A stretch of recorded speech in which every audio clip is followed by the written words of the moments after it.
Hello and welcome to Top Stories. I'm John Matoke.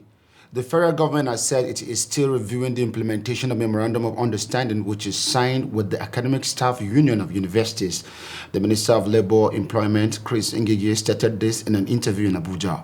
ASUU had on November 15, 2021, given the federal government an ultimatum of 3 weeks over the failure of the government to meet some of its lingering demands.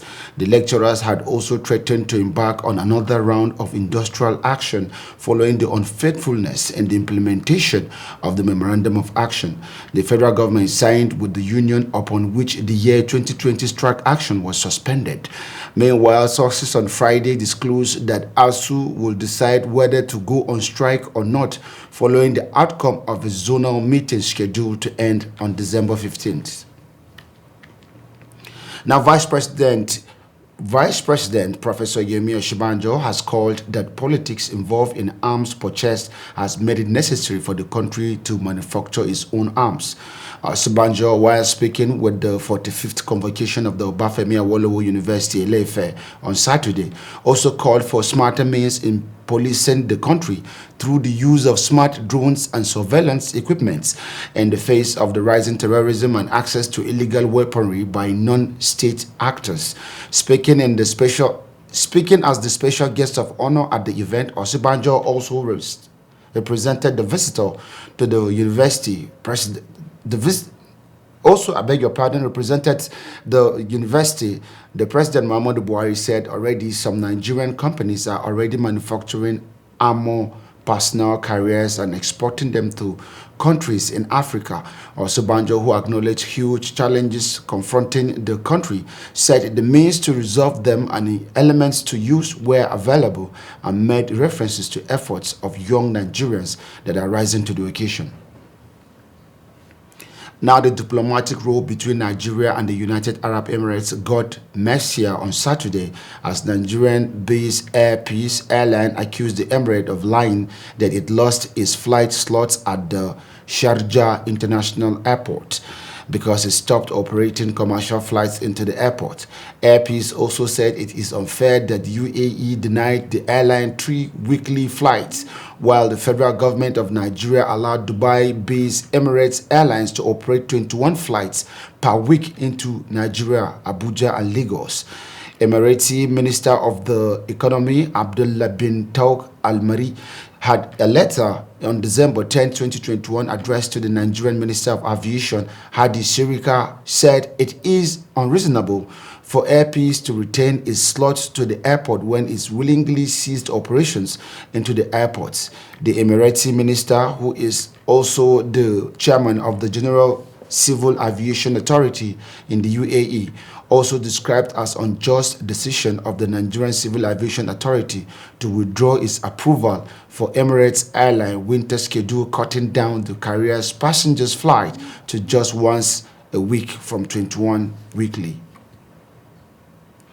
Now, the spread of novel coronavirus disease in Nigeria continues to record significant increases as the latest statistics provided by the Nigerian Center for Disease Control reveal Nigeria now has 217,063 confirmed cases. 612 new confirmed cases were recorded in Nigeria. To date, 217,063 cases have been confirmed. 207,703 have been discharged.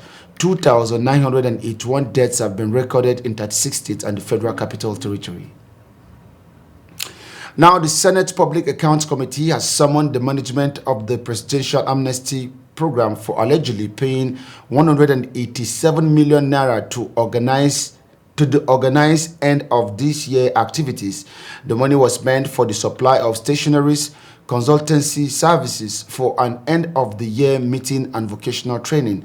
The committee, led by Senator Matthew Orogehi, hinged the invitation on 2018 report of the Auditor General of the Federation being scrutinized by the 2 members of the National Assembly.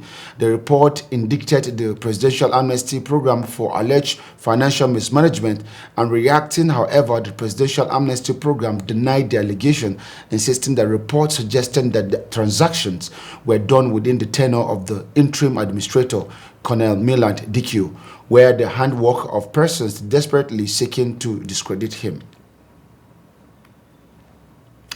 Now, pregnant women have been encouraged to attend medical facility for antenatal care to access free services as a way of prevention of the obstetric fistula, which often causes discrimination and stigmatization among women.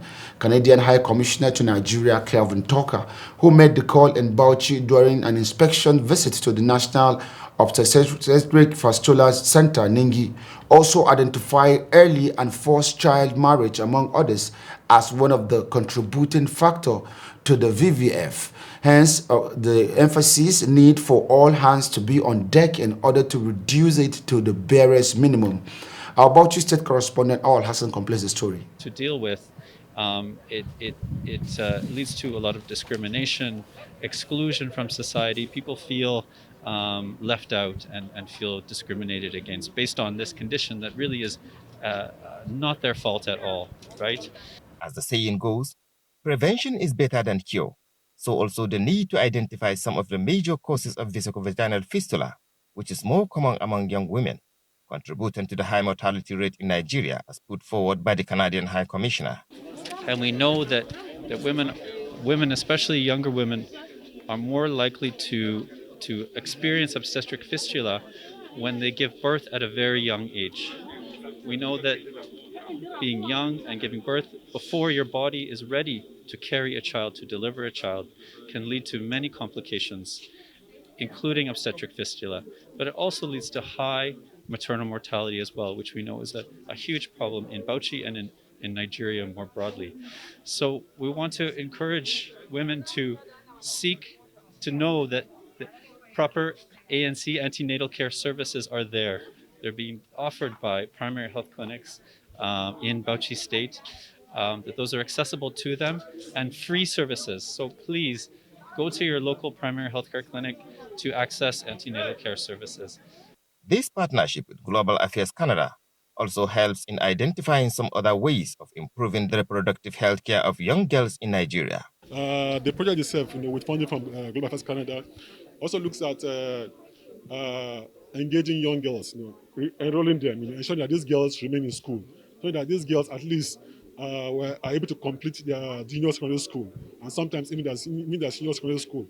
And we know that get child education, when we have girls in school, these girls are able to have knowledge on the importance of antenatal care, and even the importance of these girls coming to deliver in health facilities. The project, which is being supported by Global Affairs Canada, provides free fistula repair service, social integration, as well as economic empowerment. Awal Hassan, Viewer TV News, Bauchi.